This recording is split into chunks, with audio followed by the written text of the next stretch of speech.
दोस्तों टीसीएस ने forceful resignation करना स्टार्ट कर दिया है। किस हद तक ये एलिगेशन सच है और किसको रिजाइन कर रही है, क्यों इमीडिएट रेजिग्नेशन मांग रही है टीसीएस, इसके बारे में आज के इस वीडियो में डिटेल डिस्कशन करने जा रहे हैं। और हर एक टीसीएस में काम करने वाले एम्प्लॉयज को और हर एक फ्रेशर को टीसीएस में जो ज्वाइन करना चाहता है, ये वीडियो बहुत बहुत हेल्पफुल होने वाला है। तो चलिए दोस्तों, बिना किसी देरी के आज के इस वीडियो की शुरुआत करते हैं।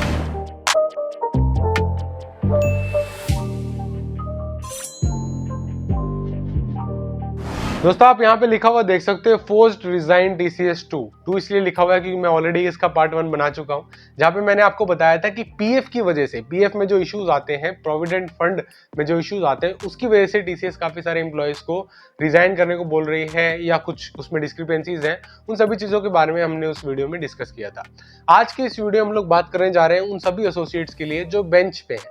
ठीक है, काफी सारे एम्प्लॉयज ने और काफी सारे लोगों ने ऐसा सोच लिया था TCS is a safe haven for each and every employee, जो कंट्रीब्यूट कर रहा है, जो नहीं कर रहा है, टीसीएस पे बैठे रह जाओ, 5-5, 6-6 महीने तक निकल जाता है, 2-2, 3-3 साल तक जो है एम्प्लॉयज बेंच पे निकाल देते हैं। अब ये बेंच क्या होता है दोस्तों? बेंच ऐसी सिचुएशन होती है जहां पे you are not assigned any project, any work, but since the work is not there you are ideal. ठीक है, उस सिचुएशन में आप कंपनी में कुछ भी मीनिंगफुल या आप कह सकते हो कुछ भी कंट्रीब्यूट नहीं करते हो। ठीक है, तो ये सिचुएशन कहीं ना कहीं लूज लूज सिचुएशन होती है। आपके लिए तो खराब है ही और कंपनी के लिए भी खराब है। आप फालतू में बैठे हुए कुछ भी कंट्रीब्यूट नहीं कर रहे हो, तो इस वजह से दोनों के लिए सिचुएशन खराब हो जाती है। तो यहाँ पे दोस्तों टीसीएस अब क्या कर रही है, जो बेंच पे है उन्हें बुला के जबरदस्ती रेजिग्नेशन कर रही, ये एलिगेशन लगाई जा रही। ठीक है, काफी सारे आर्टिकल्स भी आप इंटरनेट पे फाइंड आउट कर सकते हो। ऑफिशियली टीसीएस ने इस बारे में कुछ नहीं कहा है, तो डेफिनेटली मैं वो डिस्क्लेमर आपको पहले बता देता हूँ। There is nothing official clear on this till now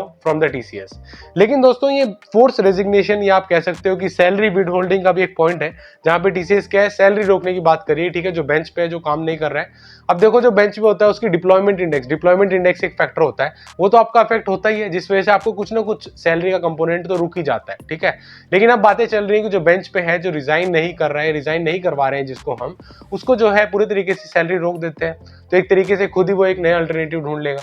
लेकिन दोस्तों यहाँ पे मेरा आपसे एक सवाल है, अगर आप बेंच पे हो या आपका कोई दोस्त, कोई परम मित्र जो है बेंच पे है, टीसीएस में काम कर रहा है, और मैंने ऐसे देखा एम्प्लॉयज को जो लंबे लंबे समय से बेंच पे हैं और एंजॉय कर रहे हैं, आपसे मेरा एक सवाल है कि आप बेंच पे क्यों हो?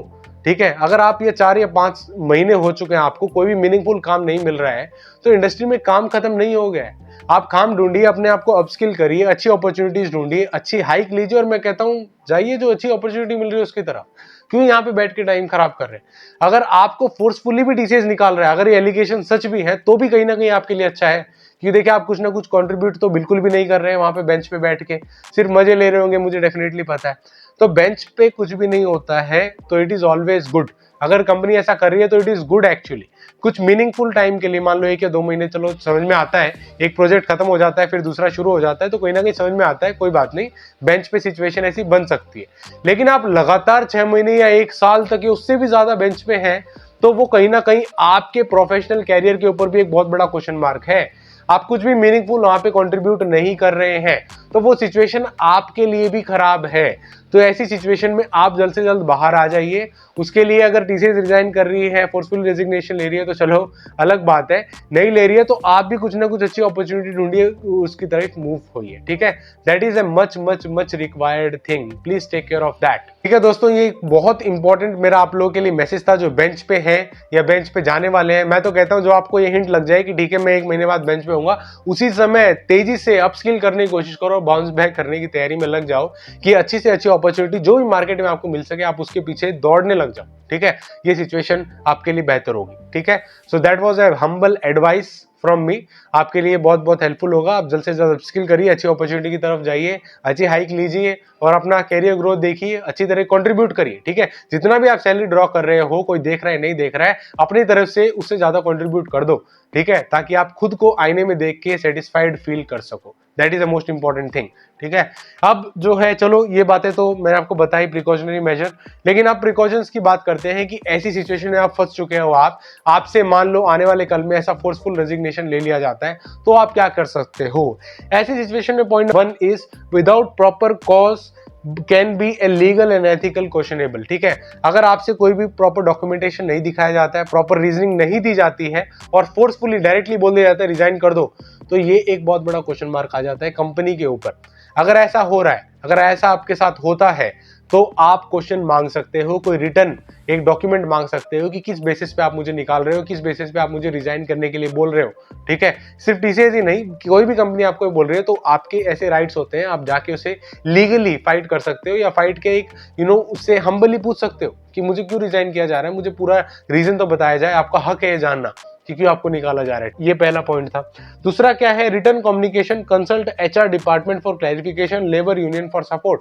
ठीक है, अब दोस्तों जो ये पॉइंट नंबर 2 है बहुत इंपॉर्टेंट है। पहली चीज क्या है, रिटर्न कम्युनिकेशन ले लो। ठीक है, रिटर्न कम्युनिकेशन ले लो ताकि क्लियर आउट हो जाए कि किसी ने रिटर्न में आपसे बोला था तभी आप जाके एक्शन ले रहे हो।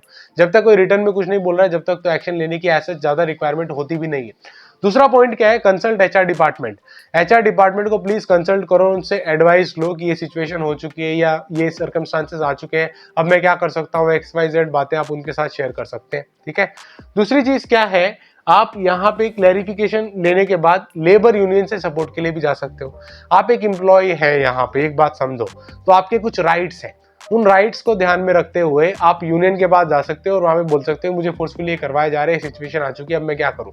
तो वो भी आपको गाइड कर सकते हैं कि किस डायरेक्शन में आप मूव ऑन हो सकते हो। तो हर सिचुएशन में पीसफुल रह के, काम रह के ये देख सको कि क्या आप आगे कर सकते हो। That is a very very important thing. ठीक है, so this was my humble advice for you and clarification precautions कि आप क्या कर सकते हो। ऐसी सिचुएशन आपके लिए भी आ सकती है, सिर्फ टीसीएस में ही नहीं, कोई और कंपनी में हो तो उसमें भी आ सकती है। तो इन चीजों का प्लीज ध्यान रखिए और अपने कैरियर को अपस्किल करते रहिए, ग्रो करते रहिए, आगे बढ़ते रहिए।